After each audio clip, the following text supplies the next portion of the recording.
Mainit na balita. Merong apat na hinihingi ang Korte Suprema. Opo.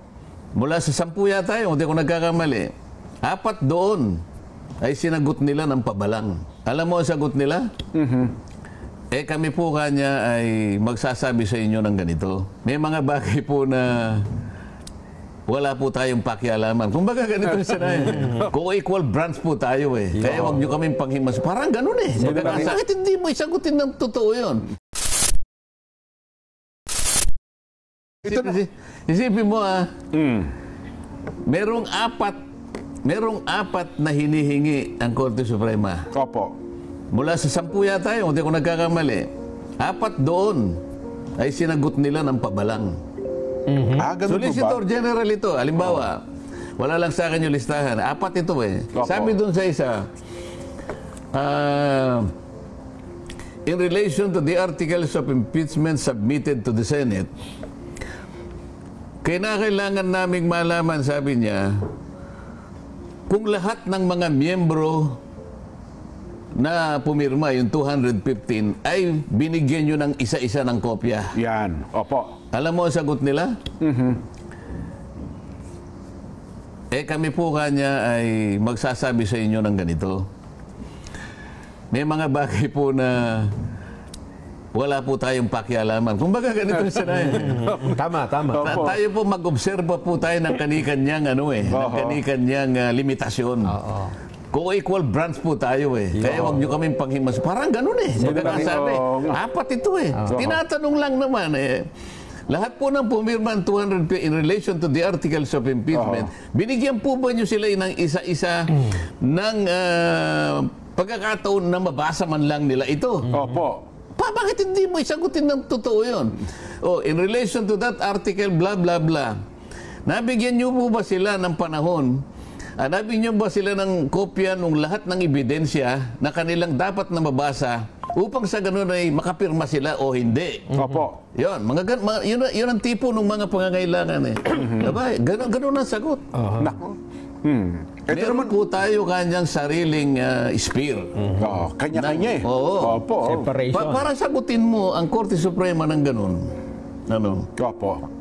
Saman tinatalong lang naman niya Tapos sabi niya, in the case of blah, blah, blah, sabi niya. Pero nakalimutan niya na, ginawa pa niyang bold Opo.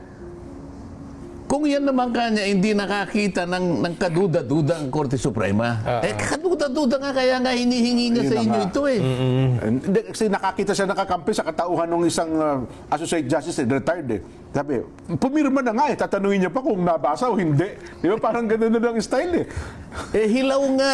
Nakita ko yung hilaw nga. Paano ang gagawin mo? Isip-isipin mo naman. Isip-isipin mo, ito nga yung pinapaliwanag natin. Napakasimple lang nito. 3 steps lang ang pinag-uusapan. I-refer mo immediately to the office of the Speaker. Yan po. Ang Speaker naman, i-include niya sa order of business within 10 session days. Pagkatapos, ito yung pangatlo. 3 days thereafter, after the inclusion in the order of business, i-refer mo sa Committee on Justice. Ayun. 3 lang. Bakit nawala ito? Itong una, hindi ni-refer immediately. Ito naman, sinabi, 10 session days. Pero pag binilang mo, kung pang-ilan yung sinabi nilang session 36, pang-11. Pang-11 days. Bakit ka mo? Yung sinasabi ko kanina, December 2, doon i-final yung naunang impeachment complaint. Opo. December 2. Yung December 2 is session number 26. Tandaan mo, Nelson? Opo. Session number 26, sabi nila, yung section 36, yun ang number 10. Bilangin mo. 26. 27. Opo. 28. 29. 30. 31. 32. 33. 34. 35. Opo. 10 na yung 35 eh. Yung 36 pang 11. Pang 11. Ayun. So itinago nila, hindi nila in-include yung section 20, yung session 26 doon sa bilangan. Para lang palitawin. Nagkamali sila sa kanilang pagkwenta. Bilang, oo nga. So nung i-present na Solicitor General, hindi nauna siya sa 27. Teka muna. 27 agad. 26 Lunes yun, session day yun. Ba't hindi mo include yun? Doon niya ipinail. 4:30 nga lang ng hapon. Pero malinaw, naipal niya sa araw na yun. Ba't hindi mo sinama yun? Yun. So bilangin mo from 26 up to 36, 11 yun. Ayun. So 11 days lumilitaw. Technically, 11 days. Technically, mali na yun. Nasa ng napakaraming mali. Una, pag binasa mo yung order of business, wala doon. Pagka binilang mo, hindi 10, 11. 11 days. Pagpalagay mo ng tama yun, Bawat bakit kailan? hindi mo dinala sa Committee on Justice?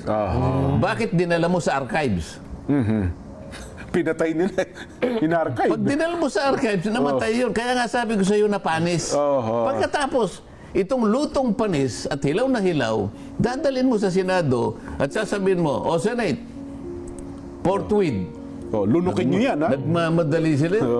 Nguyain nyo ito ng madaling-madali. Ano mga klaseng? Nakita mo sabi ng Supreme Court? Unanimous. Ito po naman ang statement ni BP Inday Sara. Official statement of the defense team of Vice President Sara Duterte. We welcome the Supreme Court's ruling declaring the articles of impeachment against VP Vice President Sara Z. Duterte unconstitutional for violating the one-year bar article under Article 9, Section 3.5 of the 1987 Constitution. The decision of the Honorable Courts affirms that we had maintained from outset that the fourth impeachment complaint is unconstitutionally infirm. This unanimous decision has once again upheld the rule of law and reinforced the constitutional limits against abuse of the impeachment process. We remain prepared to address the allegations at the proper time and before the appropriate forum. Yan po naman ang official statement ng defense team ni BP Inday Sara. Sen. Ewan ko, kung nakita ng Supreme Court to yung verification, isa pang problema yan. Ganun po. Kapag binasa mo yung impeachment complaint na ginawa nila, 32 pages yan dyan. Yung last page, 32 pages, nakalagay, subscribed and verified before me. Sabi, ang nagsasalita si Secretary General Reginald Velasco. Subscribed and verified before me. Ganyan, ha? Na itong mga signatories are known to me and they're all members of the House of Representatives. Okay. And all of them signed this impeachment complaint consisting of 32 pages. Hindi verification yun. Hindi ba kung Sa mga abogado, tawag doon jurat. Jurat po ang tao. Ano yung jurat? Yung pinapanindigan mo, nakilala mo yung mga taong pumirma. Ayun. At pinirmahan nila ito. At ilan ang bilang ng pahina ng pinirmahan. Yun ang jurat. Jurat po ang Para tawag kung doon. gumawa ka ng affidavit na di mo nakalagay ito, subscribe and sworn to before me, tama po. Subarjaga, exhibiting to me his ID number, blah, blah, blah. Affidavit, Jurat. Ano ba dapat? Abay na kailangan verification verified complaint yun Ito na naman nasa section section 14, hindi ako nagkakamali, ng House Impeachment Rules. Yung mismong verification, kukopyahin mo na lang, akalain mong nakalimutan. Nakalagay ito yung verification Opo. Pagkaraniwang ganito yung kanyang termino. We caused the preparation of this complaint. All of them, 215. We caused the preparation of this complaint, and we attest to the truthfulness of all the allegations based on our personal knowledge, including our appreciation of the documents appended hereto. Yun ang verification. Naglagay pa nga ng isang section dun sa na kapag sinabi mong hindi personal knowledge nakalagay doon kapag yung apayan sabi niya gano'n, I attest to the veracity of the allegations based on my personal belief. Mali yun, hindi tatanggapin. It is as if, sabi niya, it is a mere scrap of paper. Ganun pala. Basura pala Kung yun. yung naglagay ka na nga ng personal belief, hindi pa tatanggapin eh. Lalo na yung wala. Di lalo na yung wala, hindi mo kinopya. Oh. Nako.